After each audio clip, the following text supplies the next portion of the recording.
What is up, and welcome back to Beyond the Art with Brandon Silvers. As always, I am your host, Brandon Silvers. All right, so it's March Madness, and if you've been listening or watching, you know I am all in on it. It's super exciting, and I'm as locked in as I can be while still being a productive member of society. However, that's going to be over with soon, but baseball season is about to start, and it got me thinking, can I be that excited about baseball? And I really want to be, but it's been a struggle because I'm constantly comparing it to basketball, and the MLB hasn't been the best at putting off fun and exciting vibes. A big reason for that, in my opinion, is that they haven't been great at marketing the fun and exciting players. So if you're somebody like me who needs that, or maybe you're already there and you just want more excitement, I've got the perfect MLB preview for you. Obviously, I'm ill-equipped to do that myself, but I'm joined by the only two people in the world who can get anybody hyped about baseball. First up, batting leadoff, I guess. You know him from on here as Brett's Bets host, Brett Gosnell. Brett, what is going on? How you doing? And then the man, the myth, the legend, the host of the only baseball podcast that I listen to, Mr. Danny Foxworth. Danny, what is up? All is right in the world, man. I'm here. I'm locked and loaded. I'm ready to go. Talk some baseball. Well, let's go ahead and get into it. First of all, the people need y'all's resumes. So who are some fun guys y'all watched growing up? Brett, again, why don't you start off? All right, so going back to furthest, Ichiro Suzuki. So he wasn't the first player to come over from Japan, but probably the best. Aside from Ohtani now, I think he's the best that's ever come over from Japan. Right fielder for the Seattle Mariners. He had thousands of hits in Japan. Come over here, had thousands of hits. If you put the two leagues together, he's the all-time hit leader over Pete Rose. I've never seen anybody play the game the way he did, and I was just enamored with it. I was a kind of a slap-hitting dude myself when I played, didn't have a lot of power, and I just loved Ichiro. I loved it was almost like he had a tennis racket instead of a bat. I mean, he was never striking out, always making contact, and he'd hit the ball wherever he wanted to. I mean, like Tony Gwynn he'd always hit that hole between shortstop and third. Ichiro could hit any hole he wanted to. I mean, I've never seen him just place the baseball where he wanted to. He'd hit it off the bounce. They throw a ball in the dirt and it'd bounce. He'd still get a base hit. Just incredible high average hitter.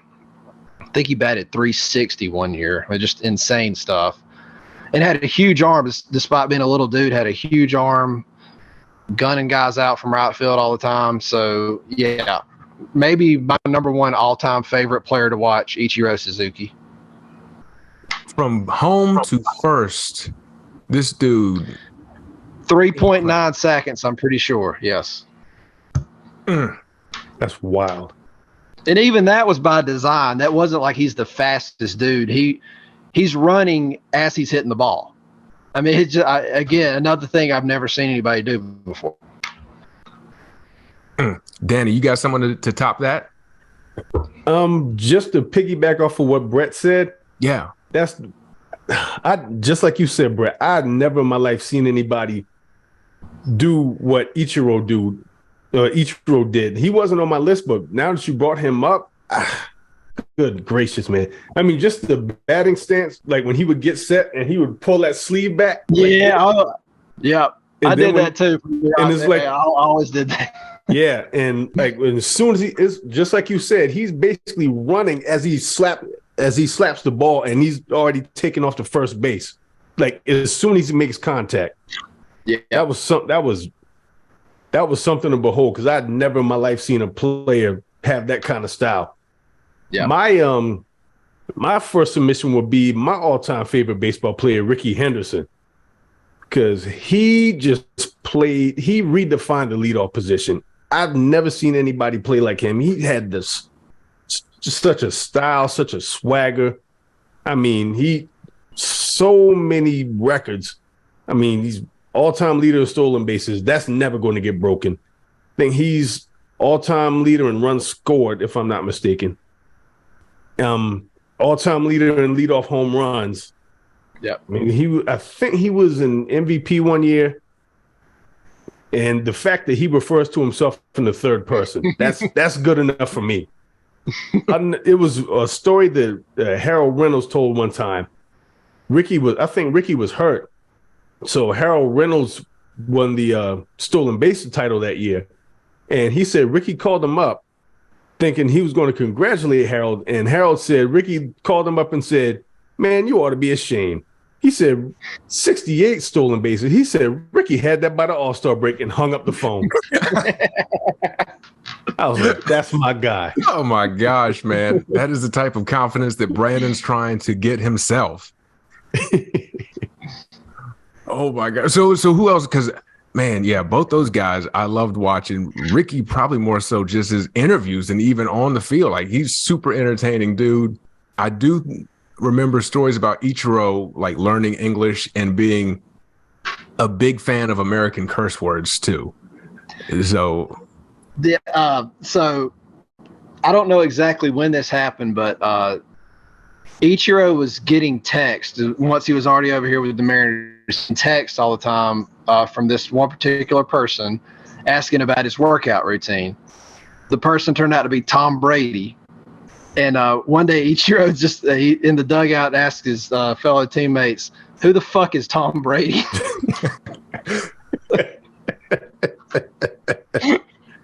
I never heard that one.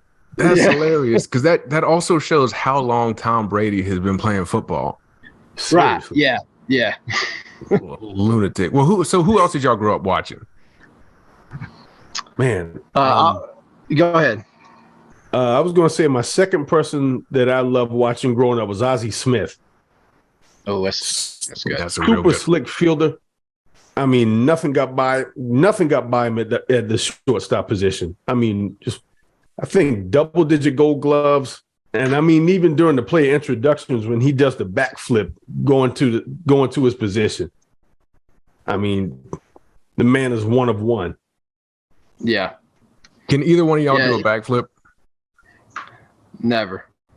I successfully did it one time off my parents' mattress when I was like 10. I get up in the air and I get scared and I'm just like, so no more. Especially he was doing it on like turf too. Yeah. In cleats. That hard, like tennis court turf they played on. You messed that up, buddy. And that's a great one. So, Brad, who else you got? So I'll go chronologically here. After Ichiro, the next most entertaining player that come along for me was Manny Ramirez. So my dad's a Boston fan, so I always liked him from Boston. But when the Dodgers traded for him, that second half of that season that they traded for Manny at the trade deadline, the most entertaining half of baseball I have ever seen. I mean, this dude, you could not get him out. And he wasn't Ichiro slapping base hits. I mean, it was doubles off the wall, home runs, just mashing it. And like ESPN and like if you was watching SportsCenter or something, they would cut into the game to show his at bats. Like, I mean, it was must watch television for everybody. I've never seen another player get that type of coverage in baseball. I mean, it was incredible. It was. Our season ended pretty early in the playoffs against Philadelphia. My God, what a half of baseball I got to see that season. That was so much fun. Can y'all hear his name without seeing him cutting off Johnny Damon from 10 feet away? That's my favorite moment. That and when he caught the ball in the 1-inch track and went up and high-fived this fan in the stands while the play was still going. Yeah, yes. And then didn't he walk inside the Green Monster in the middle of a game too? Yep. He went in there to go take a piss, if I'm not mistaken. That's right. That's right. That's what you do in Boston. You just go where you go. Those it's people, his world, and we're living in it. Yes. That's high baseball IQ to know that you can piss in the Green Monster. Like, I wouldn't have known that. He said that he was treated like a dumb guy, like a dumb player. Like he's just yeah, right. Like now, cutting Johnny Damon off, sure, but he was a student of the game. Like he studied hitting. Like he studied the pitchers like nobody else, from what I understand. Man, with Damon's arm, I think that's pretty smart too. Honestly. Yes, very true. Very true. And who else, like you said, who else knows that you can piss inside the Green Monster? Yeah, that was probably a surprise to the scorekeeper. Yeah. Oh my God, there's probably been worse things that's taken place in there, though. So, Danny, who else you got? Oh wow, Mo Vaughn. Mo Vaughn was always one of my favorite players because he had his swing was such a violent uppercut, and once he got a hold of it, I mean, you can put the kids to bed. That ball was going about 600 feet. I remember him from, it might have been MVP baseball back in the day. Was that the EA Sports one, the video game? And I can just see his giant video game physique in the Angels, that old Angels uniform. Yeah, he was with them. He was with the Red Sox. He was with the Mets. So yeah, he made a stamp everywhere he went. I'm loving it. Brett, you got anybody else? I'm gonna put together my own list of former players, I think. Last one I got, the wild horse, Yasiel Puig. Amen. Any Dodgers fan would be remiss. I mean, the single most entertaining baseball player probably, since Ichiro retired. Huge arm, hit line drives, huge power. He wasn't up there to walk. He was trying to get hits. Great player, but he'd also entertain you in some not great player ways. The base running would get adventurous sometimes, and as long as it was the regular season, that was fun too. So yeah, I can't talk enough about Yasiel Puig. Just from the moment he come up, like the moment we brought him up, he was just banging away. I mean, he probably batted 500 his first month up with the team. It was incredible. The league figured out, the league figured out he'd swing and miss at these sliders off the plate away, and they struck him out like that for like a week. But then he adjusted to that, just kept banging away. I mean, just a great player and just fun. Had fun playing the game, and that's going to be a common theme with me tonight. Like, my favorite players, they enjoy the game, and that's the main thing I ask. Just have fun out there. Yes, although it wasn't always appreciated by Don Mattingly or Brian McCann, my least favorite player. Oh, God. That dude that guy. had, exactly. But, Puig knew how to have fun. I miss him, but I think he was overcoming like a gambling addiction. Really? That's right. Yep. I didn't know that. So that's unfortunate, but hopefully he gets that figured out and we see him again soon. And I think he has some other stuff too, some lawsuits with women. So hopefully that shit ain't true either, because that was a mess. All right. So I think, despite my bias towards basketball, I think I've got a pretty good list here of former players who were entertaining.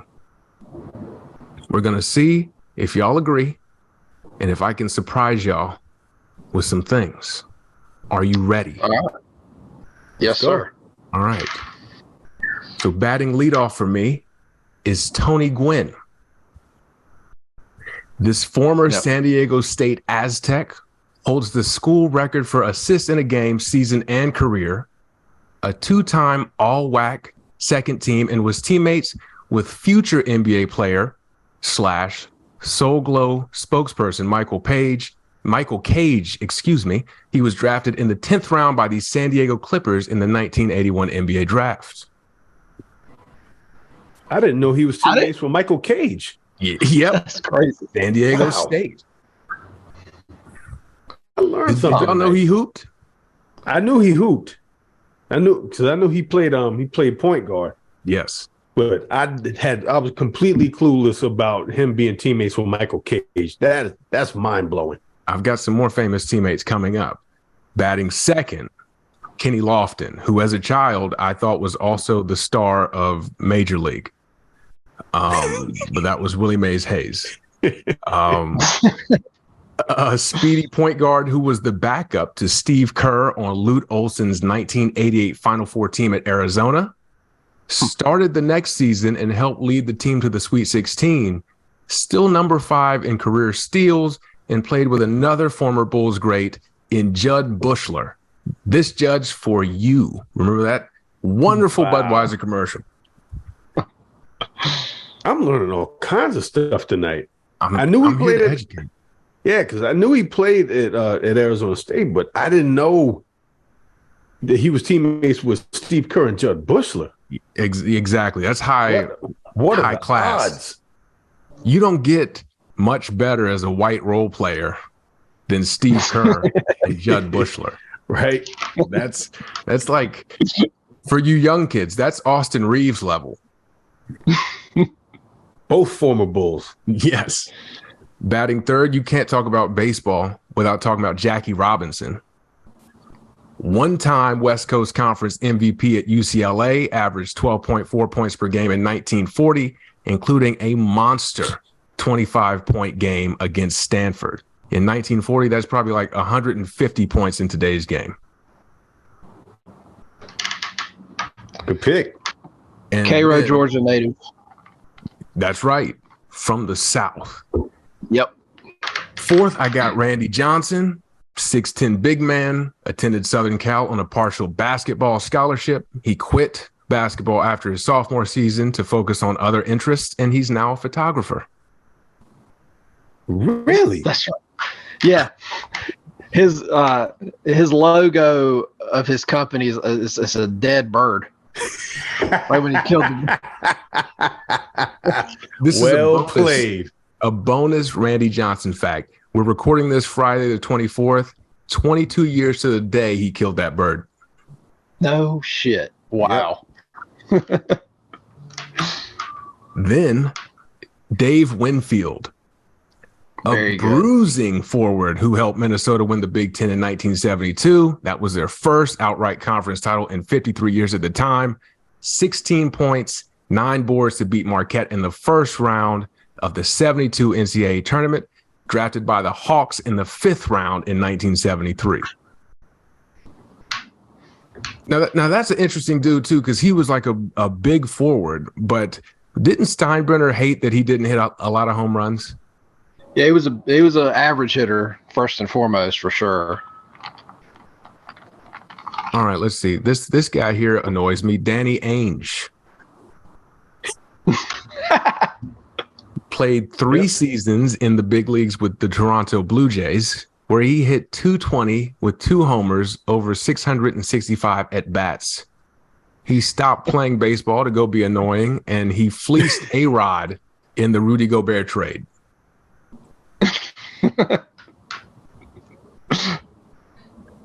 Then Scott Burrell, famous for being in The Last Dance, is Michael Jordan's whipping boy. He was picked by the Mariners in the same first round as Frank Thomas, Charles Johnson, Chuck Knobloch, and Mo Vaughn. Decided to go to college. Later, a first-round pick in the NBA. Blue Jays drafted him again in the 5th round in 90, was 2-6 with a 3.71 ERA in the minors. Wow. I do remember him being a pitcher. I think he went to UConn for college. He did.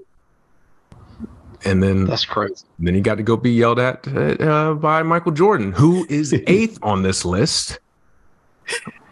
One of the greatest athletes ever. Struggled, though. Outfielder in the minor leagues for the White Sox, as everyone knows, I'm sure. Much like Yasiel Puig, trouble hitting off-speed pitches. Hit 202, 3 homers, 51 RBI, 30 stolen bases for the Birmingham Barons. And the MLB strike happened, so he went and made Space Jam. A good friend of mine described his swing as looking like he was pushing some shit off a desk. He said he was like, man, his follow through is disgusting. Those were scouting reports. that's what he does now is the owner. He's like, Yeah, right. did he go to the University of North Carolina? He was like, hey, Sean May, come through. Right? He was drafting all of Danny's Tar Heels, but then he just drafted a Duke guy, which shocked me. Mark Williams. Mark Williams, yeah. Yeah.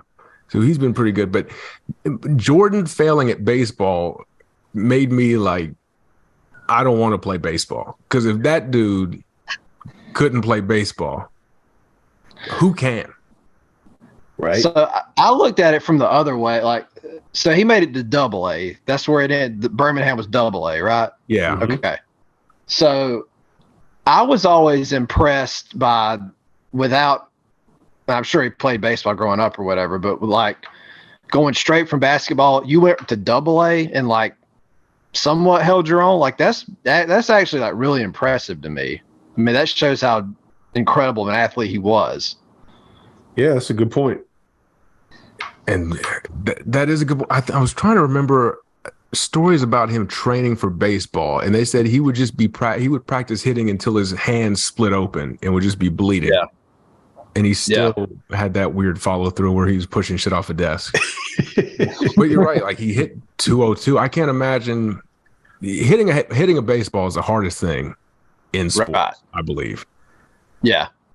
And so for you to do that many times against pitchers who are going to the big leagues, like Double-A, man, that's good. You're seeing good pitching at Double-A for sure. Yeah. Yeah. The fact that he like didn't strike out every single time is very impressive to me, honestly.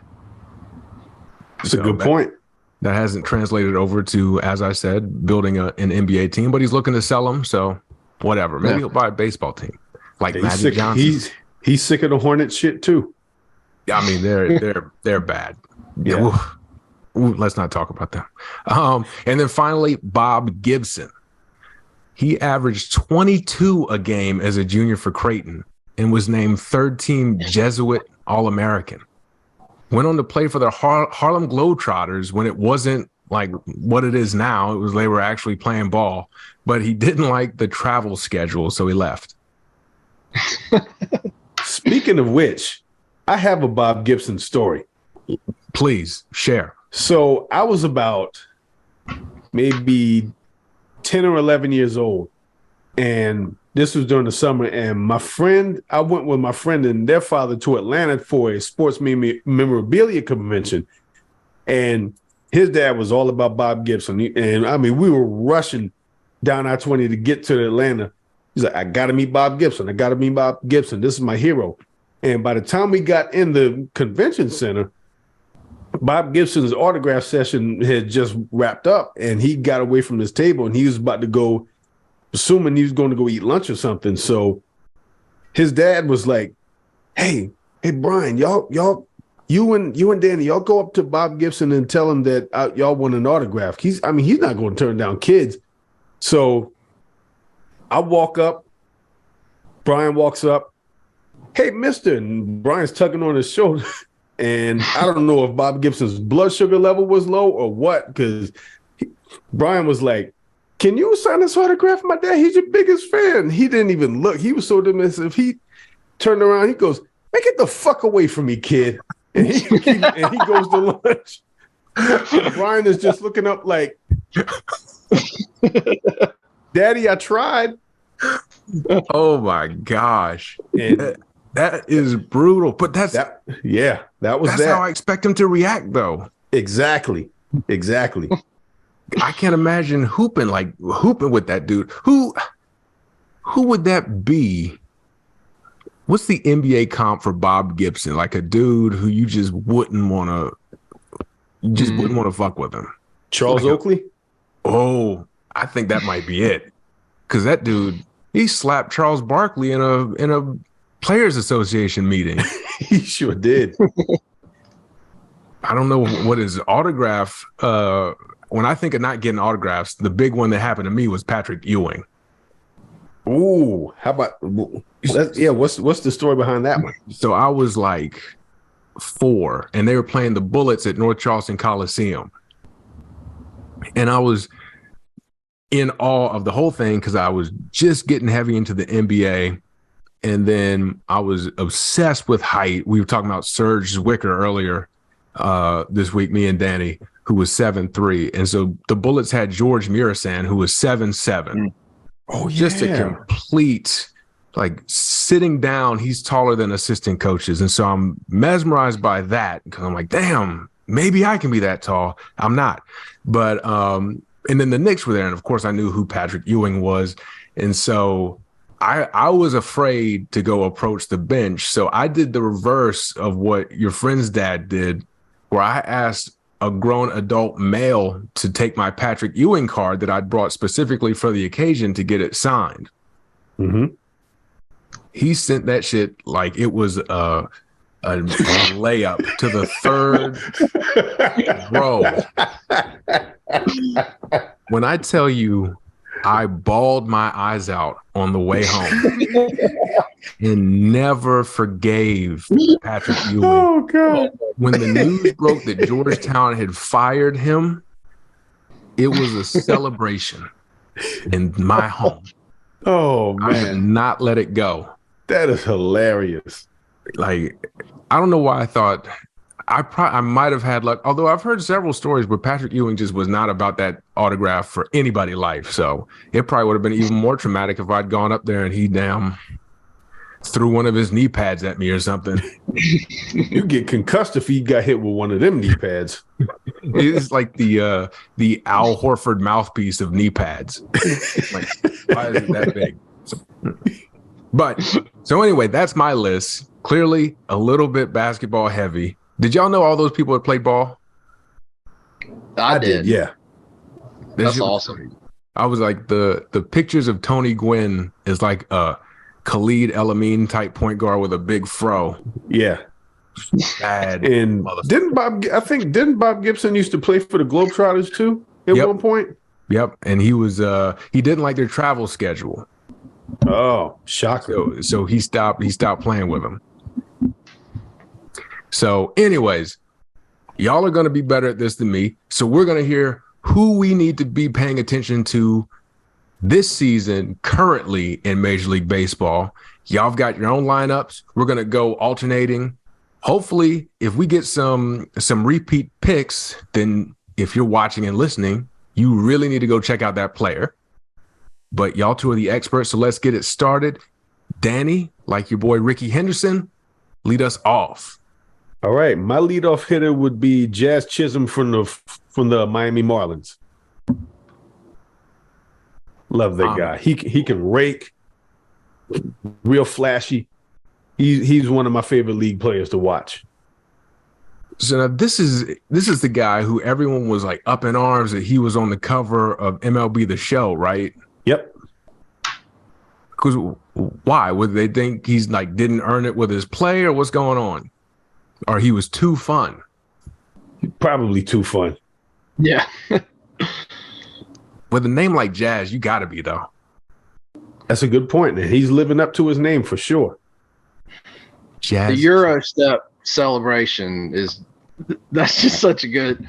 Yeah. And I don't remember who the pitcher was that struck him out last year. Then he did the Euro step off the mound. That's entertaining. That's good shit from both sides. I mean, that's just so good.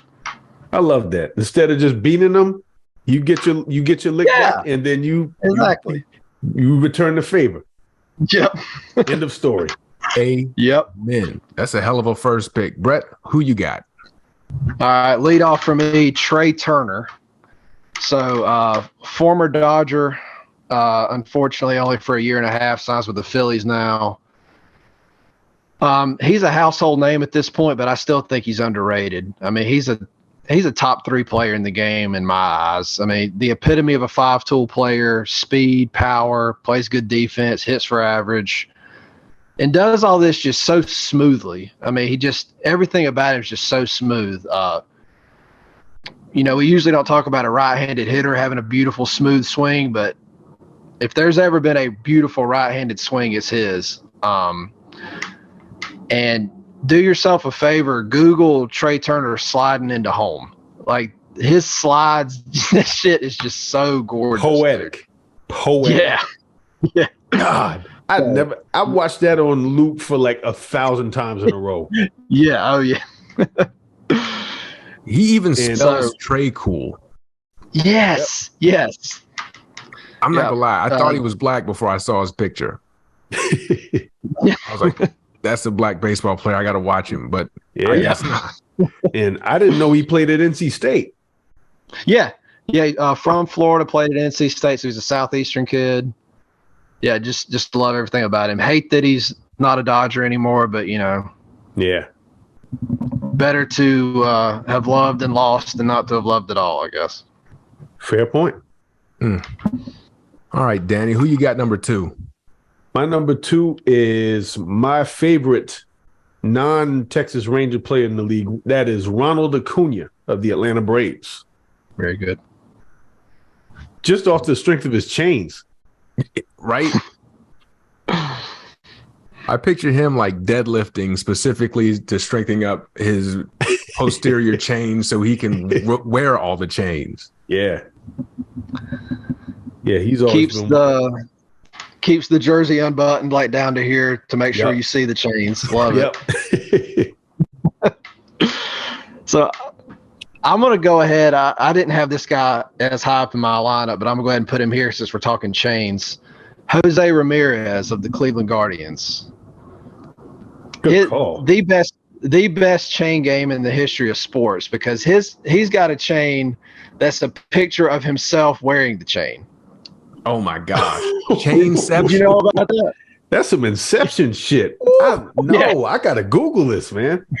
Yes. So I was watching Dodgers Guardians interleague game last year, and the broadcast didn't point this out or anything. I just saw him standing on base, and I could barely see it, and I was like, "Is that himself on the chain?" So I Googled it, and damn sure it was. Wow. His chain. It's like a pendant picture. That's a picture of him lifting this chain up for the camera. That is incredible. I know Ricky Henderson. Ricky Henderson's got to be like, damn, I wish I thought of that. Right. Oh, Ricky wish he would have thought of that. That's what he would have said. That is hilarious. All right, man, that's a good pick. Danny, what you got number 3? For my third, I'm gonna go to my favorite team, the Texas Rangers, and I'm going to select Corey Seager, shortstop. Very good. Yeah, that hurts to hear. Yeah, but it's happy to have him with us, and he's been on fire so far in spring training this year. I'm looking forward to see what kind of firepower he brings to the Rangers this year. That dude is really cool. He was exceedingly close to making my list. Committed to play college at South Carolina. Big Gamecock fan, Silvers and I. He's from the same hometown as Dale Earnhardt, matter of fact, in North Carolina, and was committed to play ball at South Carolina. Obviously went to the Dodgers.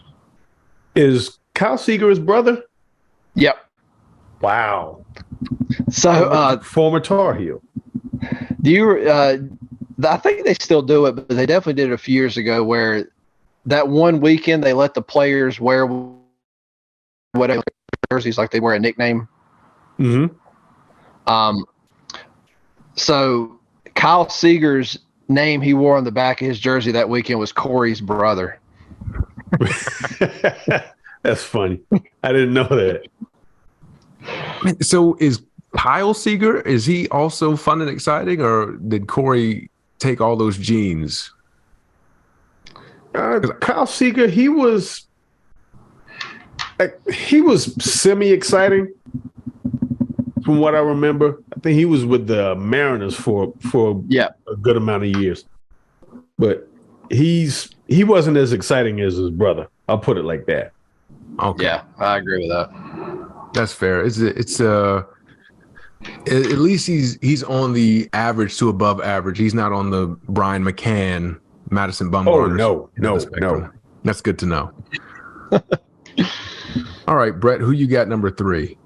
All right, I'm going to go ahead and go with Mookie Betts, Dodgers right fielder. So Kind of similar to Trey Turner in that he's a 5-tool player, not a big guy, but still has a lot of power, a lot of speed. He's just an unreal athlete because he's like 5'8" or 5'9", but he can dunk. He's a 300 bowler. Like, he could be a professional bowler if that's what he chose to do. It's ridiculous.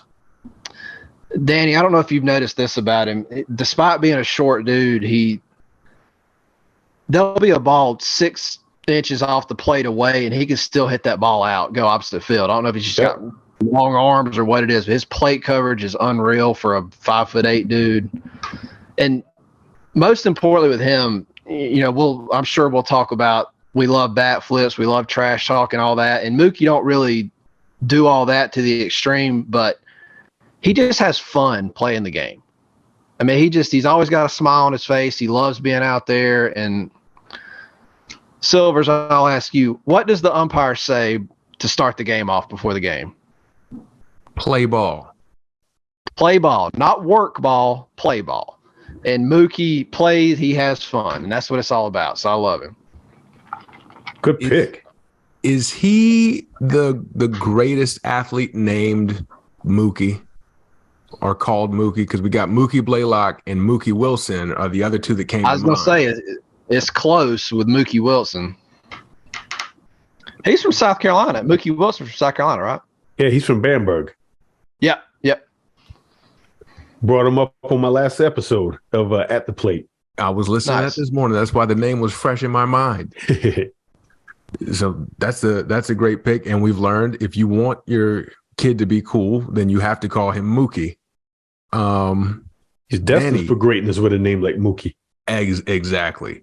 Danny, who you got batting cleanup? Batting cleanup, I have Vladimir Guerrero Jr. Very good. First baseman, Toronto Blue Jays. Love his game. His swing is so much like his father's. And I love it. Like that ball will be halfway in the dirt, and he's still going to take a hack at it and at least get a double out of it. I promise you, that's how I would be, except I wouldn't make nearly as much contact. Oh, me either. But I would be up there like, it doesn't matter if the ball is near me. We're up there to swing. That's what I'm going to do. Like, man, his dad, that's weird how, like, you're right, is the swing almost looks exactly like his dad's. And that doesn't seem like something, swings are so unique. Yeah. To pass that down is incredible. And have it be effective too is incredible. Mm-hmm. That's going to be a tough cleanup man to top. Brett, who do you have? I've got San Diego Padre Juan Soto.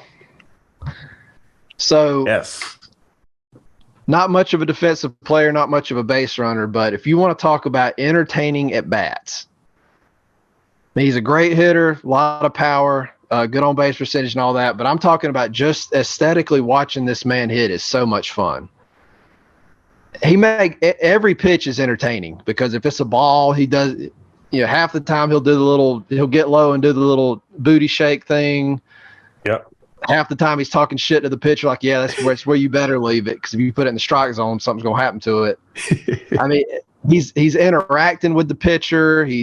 There's no empty pitch. I mean, every pitch is entertaining when he's at the plate. I agree 100%. He was wasn't he rumored to be a Dodger at one point? Yeah. I wish that would have happened. I mean, but at least we get to see him a lot since he's in the same division.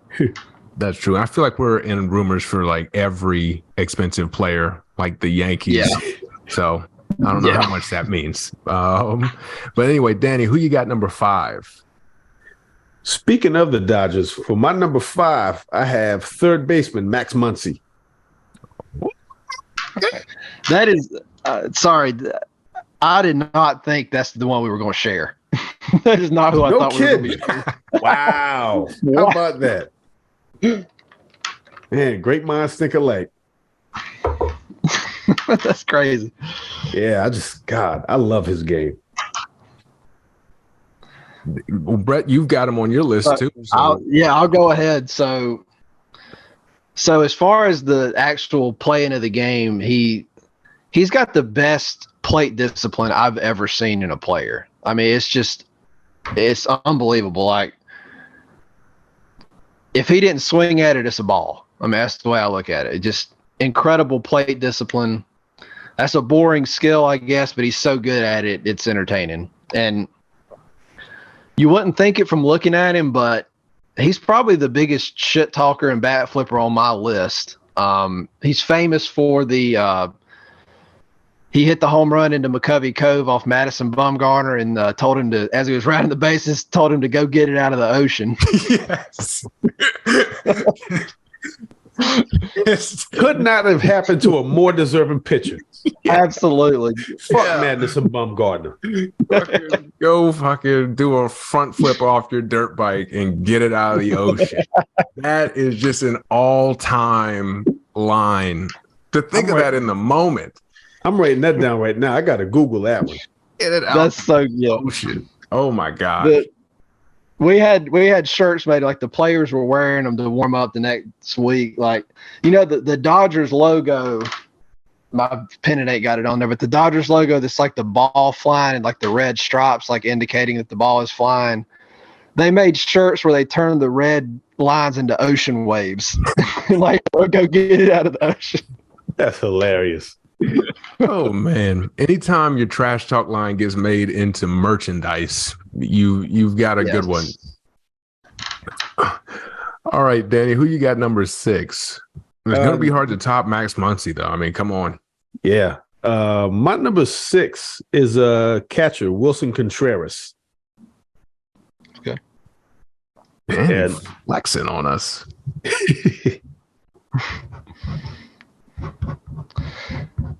So I'll go ahead and go to my catcher now, since I was going to save him for last, but I had a hard time picking a catcher because I don't know if nowadays the position doesn't lend itself to entertaining players or whatever, but I'll come back to that. The man that I chose was Salvador Perez with Kansas City, simply because he's just huge. He's too big to be a catcher. It's just funny. It's funny to see, like especially when he's running the bases. It's like and he has to slide into second or something. It's like a B-52 bomber landing. I mean, it was actually a coin flip between Contreras and Salvador Perez for me. Okay, so it hit me today. I was wondering why it was so hard to find an entertaining catcher. I mean, tell me if you agree with this, Danny. It hit me today that nobody steals bases anymore. So, like, the most entertaining part of being a catcher to me is that guy with the big arm who's always gunning out base stealers. Yep. And we just don't know who those guys are. Now, we'll see, hopefully, with the rule changes, we'll see who those guys are next year. But, there ain't no Pudge Rodriguez's and dudes like that are just gunning out base runners these days. No, you're right. I think the last base stealing threat that I remember everybody was really excited about was Billy Hamilton, because I mean he was he was a terror on the bases in the minors, but when he got to the majors, I mean he did okay, but it didn't mirror what he did in the minors. You can't steal first, is what they say. Yeah. Yep. And real quick, Brett, could you explain the rule? Because I'm not familiar with the new. What's going to lead to more bases being stolen? So the smaller thing is they're making the bases bigger. So there's literally going to be a shorter distance you have to run. It's a matter of inches, but still. The bigger rule is that they're limiting the amount of times that the pitcher can throw over. So, there will be a point that the limit is 3. So, like, if the pitcher's thrown over there one time or certainly twice, that lead can stretch out pretty damn big now. So hopefully that's going to lead to a lot more stolen bases and speed the game up, obviously. Because I do that's one of the most exciting plays in the game. So I agree. We need more of them. And I saw someone float an idea on Twitter that the game cannot end if you haven't stolen a base. That should be a new rule. You should have to steal a base to end the game. I like that. Like, you can get it in the first inning if you want, but if you're up bottom of the ninth, then you got to send the guy. Yep. I love it. So that's coming in 2026, maybe. I don't know. All right, where are we at? I'm having trouble counting. Danny's turn. That's right, 7, I believe. 7. My 7th hitter would be center fielder Julio Rodriguez for the Seattle Mariners. That was a surprise team last year, too. Yeah. They hadn't been good since our boy Ichiro. Yeah, you're right. Julio Rodriguez. Brett, who you got? So I'm going to go with another outfielder here, Randy Arozarena with Tampa Bay. So I mentioned Puig earlier. This is the closest thing to Puig that we got nowadays. Another Cuban, built similarly, just big, muscly dude. A lot of speed, a lot of power, hits line drives. He ain't up there to walk. He's up there to hit. And you want to talk about somebody having fun playing baseball. If you watched any of the World Baseball Classic, he actually represented Mexico. That's when he defected from Cuba. He went to Mexico and actually loved it, and he still lives there now. So he represented Mexico. He showed up to every game wearing a sombrero and cowboy boots, just walking around the outfield. He was. We mentioned Manny Ramirez earlier, interacting with fans in the middle of the game. He was in the semifinals. He was autographing the ball for fans with like one out, like in the middle of the damn inning. He'd go like be autographing fans' balls, and just a great player, a fun player, and clutch. I mean, the World Series the Dodgers won, he had hit like 10 home runs that postseason. I mean, just when the lights are the brightest, he plays the best. So, yeah, very entertaining player. In the World Baseball Classic, that's the dude who comes to mind. Little I saw, because I couldn't find it on Fox. It was on weird channels for me. But robbing the home run and doing like the flex and just like and the pitcher didn't know he had even caught it. Like he robbed it and like immediately hit it. So like nobody knew it was a home run or not. The pitcher was even looking back like, is that a home run? It was so good. Just an all-time moment. Was he the most exciting player? Because I know Trey Turner had some moments like with the Grand Slam and everything. But Randy's the guy who comes to mind for me. Salvador Perez did have a classic B-52 slide into second at one point. So maybe he finished third. But definitely Randy Arozarena, no question. Danny, who you got number 8? Number 8. He's plays right field, but I'm going to put him in left field just because I think, as a Rangers fan, he needs to be on here. Is Adolis Garcia, El Bombi. I mean, that's a hell of a nickname. Yeah, and just super duper Latin flair. He talks his shit when he hits his home runs. He does great pimp jobs. He knocks him out the park and he'll stop and stare at it like Pedro Serrano. I mean, I love this dude, man. He's probably my favorite player on the Rangers. He is jacked. Yeah. Oh, Lord. All right, I gotta start taking in more protein or something. Brett, who you got number 8? All right, I'm gonna go with. Not 100% sure y'all have heard of him. Key Brian Hayes. Do y'all know the name? Sounds like an old jazz musician. So he plays third base for Pittsburgh. Big prospect, but the bat hasn't come around yet. He's still young. It still can. But I'm telling you, the best defensive third baseman in baseball. He ain't going to get to do it much longer if the bat don't come around. But just defensively, I mean, he's one of the best I've ever seen. even better than the guy I've got next on my list, who I'll get to. But just huge arm, a lot of range, and just makes it look smooth. Just so smooth over there. And Danny, I don't know if do you watch college baseball any? Sparingly. So I watch a ton of college baseball, and a lot of these plays defensively that major leaguers make, that they make look routine. So just when you're watching, you think this is the play that needs to get made. These ain't routine plays, man. Like, these are difficult plays. And I see that with college baseball. I get a feel for how difficult these plays are. And the major league players that can go in the hole at third base and make that throw across the diamond to first base, that make that play deep in the hole at shortstop and make them look routine. That shit is so entertaining to me because I know how difficult it is. As easy as they make it look. And check out Ke'Bryan Hayes, because if you ever have the misfortune of watching Pittsburgh, it ain't all bad, because hopefully they hit the ball his way. All you had to say about him is his middle name is Kobe. Shit, I didn't know that. Wow. No. So you said he plays for the Pirates? Yep. And he's third base? Yep. Okay. They must have. So him and what's the other dude? O'Neal Cruz. Does he play shortstop? Yeah. Okay. He must be. He's like 6'7". Okay, he must be the truth then, because Ke'Bryan Hayes would be playing short on any other team. I feel like he's so rangy, so good.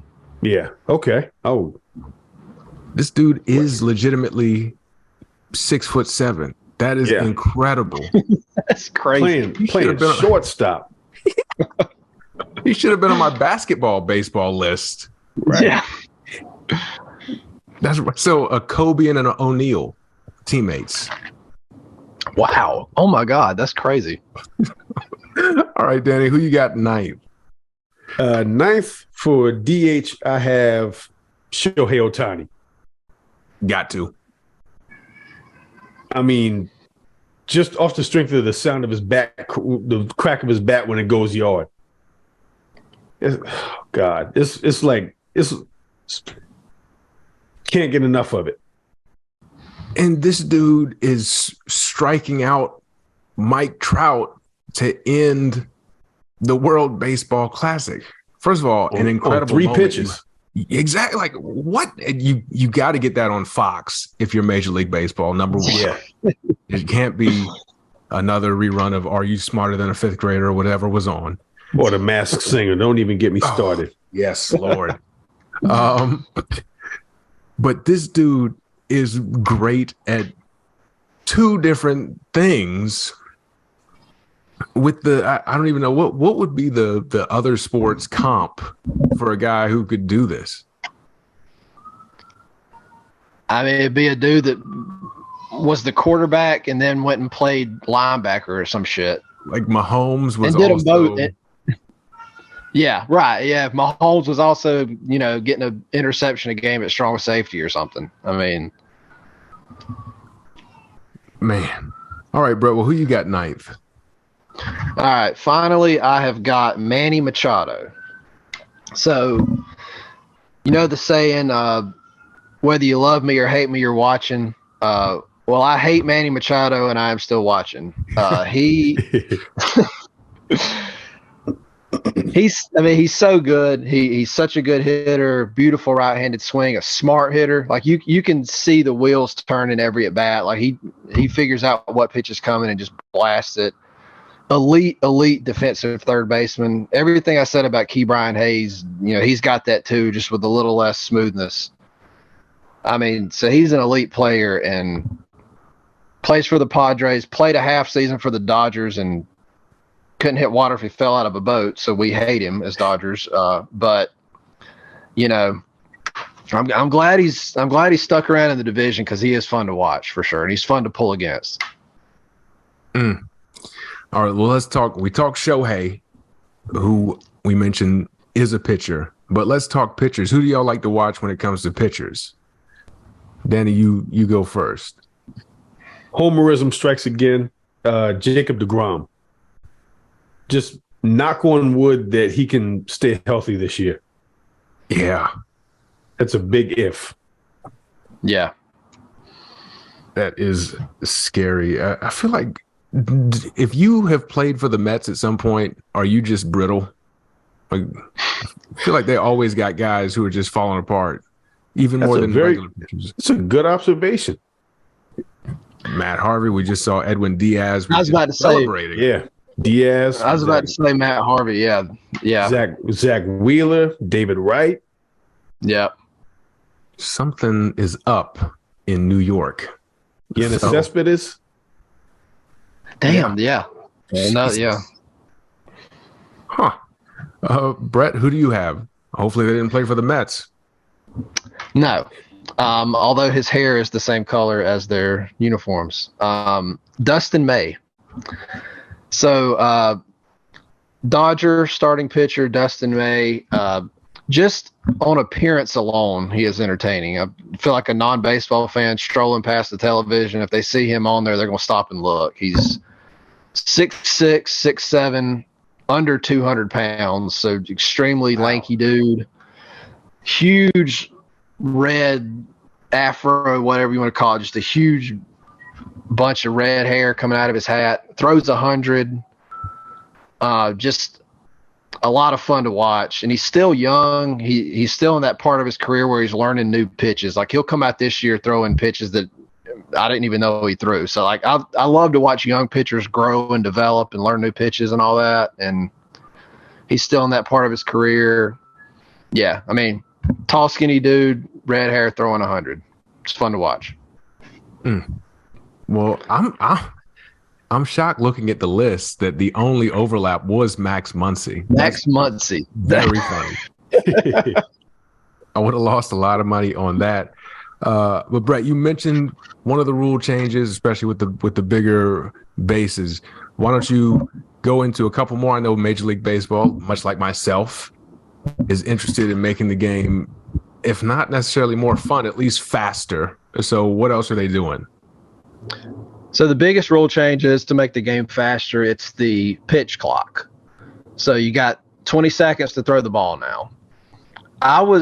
If we'd have done this show a month ago, I would have had a whole different list of takes on these new rules. I was very skeptical about all of them, but I think I'm all in favor of every one of them now. The pitch clock, I was skeptical because in order for that to work, you've got to actually enforce it. Right? If you're not making the pitcher actually throw in 20 seconds, who gives a shit what the clock says? They're enforcing it in spring training, and it has apparently cut the game time down from like 3 hours on average to 2.5. So this is a significant. This is significant. As much as I love baseball, I would love to be able to go to the park and get back home within 2.5 hours. Thank you. Thank you. I echo that same sentiment. Yeah. So that's the big one. We talked about the base stealing improvements, or what we hope will improve base stealing. The other big one, the shift. They're banning the shift. You got to have – yeah. Before we get there real quick, isn't there like a batter clock too that they're doing? Yeah, it's basically – was it like 8 seconds or something? Yeah, it's like a shorter clock within that 20 seconds so that they're not messing up the 20 seconds, if that makes sense. Gotcha. Like, they've got to be in the box. They can't be the reason that the pitcher don't throw it within 20 seconds. Okay, we'll have to see if that affects, I think you're right. It is 8 seconds. That affects Juan Soto's batter's box antics. Yeah. Because I've seen a couple of guys get called out on strikes to end some spring training games too, because they weren't ready. And I think there's been some confusion about it. Has nothing really to do with the pitcher being set and ready to throw. You just have to be in the box. And I think that's caught a couple guys off guard or something weird. Yeah, the batter's got to be in there ready to hit, I think, with 8 seconds, like you said, and then I think the pitcher's got to be starting his delivery. It might be 15 seconds with bases empty, and then with somebody on base is 20, something like that. But it is I was skeptical it would really make an impact, but 30 minutes per game shortened. That's a big deal. Yeah, it really is. Amen. And then you mentioned the shift too. Yeah, so now you've got to have 2 infielders on each side of second base. So you could still move your shortstop like to second base, basically, but you can't have 3 people on one side of the infield anymore. Those days are over. And Danny, I want to hear how you think about the shift, but like on principle, I hate the idea of telling a team how you can play. It's like when they banned the zone defense in the NBA. Like I don't like them making rules like telling you what you can and can't do, but in practice, I think it's going to be better for the game. I mean, it's going to open up holes. It's going to make more base hits, and I think that's more entertaining. Yeah.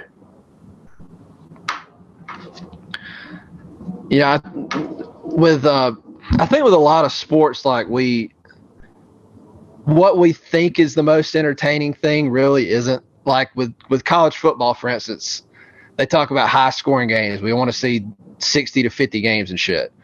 But nobody watches the Big 12. Everybody watches the SEC, right? Like where the best defenses are.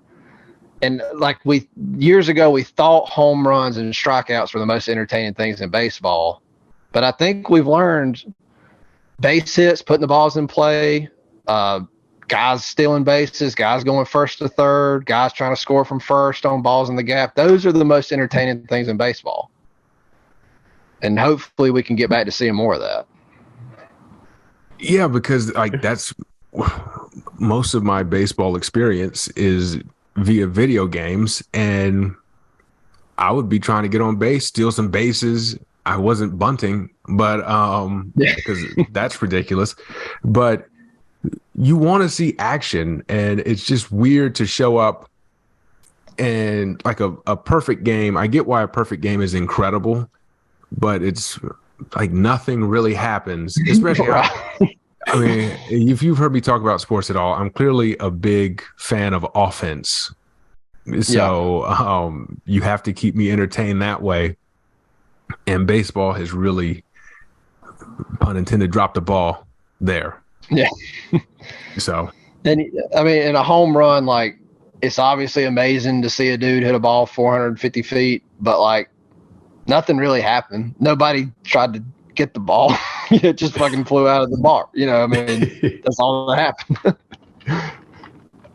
Yeah. So are there any other things that y'all are looking forward to this season outside of the rules changes and these incredible players that you've given us?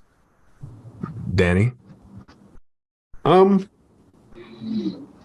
how are you feeling about your Texas Rangers? How are you feeling about your Rangers? If you want to answer that. I'm somewhat optimistic. We got a new manager in Bruce Bochy, who was the former manager of the Giants when they had their 3 World Series titles back in the 2010s. And, you know, them being the front office specifically being aggressive, pursuing starting pitching. So I was shocked as hell when they got DeGrom. We got him, got Nathan Eovaldi from the Red Sox, and I think John Gray. So the biggest weakness on our team has the potential to be arguably our biggest strength. That's all contingent on whether or not the staff can stay healthy. Like I said, especially with Jacob DeGrom. But I'm happy. I'm excited to see what's going to happen this year. And I really do think like changing training staffs, because you'd see that once again, I've been doing it all show, bringing it back to basketball, but like a Grant Hill going to the Phoenix Suns, and Grant Hill could not stay healthy. He kept having the ankle issue. He goes to Phoenix, a staff that knows what they're doing, and he played like 37 more years perfectly fine. So I do think now we've been talking about all these Mets injuries, that's kind of, I don't believe in coincidences. So I'm hoping that works out for you, Brett. Should I be excited about the Dodgers this season? I do want to say Nathan Eovaldi, former Dodger. Not many people know that. We traded him away pretty early, but I didn't know y'all had him. Didn't he had John Gray, former Rocky, either. So I've seen plenty of him. That's exciting. So the Dodgers, We didn't do shit this offseason. We didn't sign anybody. We didn't make big flashy trades, any shit like that. But I'm still very optimistic because we typically, under this new front office, we have usually the best farm system in baseball. And I think we're going to get to see a lot of those guys come up and play this year. Miguel Vargas, the minor league scouts and stuff in the Dodgers organization say he's got the best bat to ball skills they've ever seen. And we know they've obviously seen some good ones like Corey Seager. So I'm excited to see him. James Outman, outfielder, he's had a huge spring training, huge power, like 500-foot power. So, we're flying under the radar as much as the Dodgers can fly under the radar, but I'm is. Definitely. So good. Well, I mean, I'm hyped up, especially after the World Baseball Classic. That did a lot to get me hyped up, but definitely now that I have a list of people to keep up with, then obviously the Rangers and the Dodgers. If we didn't cover your team and you're interested in hearing about them, have I got a podcast for you where fans of all teams show up and talk about baseball. Danny, plug your shit. Yes. My podcast is called At the Plate with Danny Foxworth. And I basically talk with my Twitter friends about their favorite baseball teams. And I put them out once a week, and started because I started noticing the amount of Twitter people that I'm friends with and all the different teams that they root for.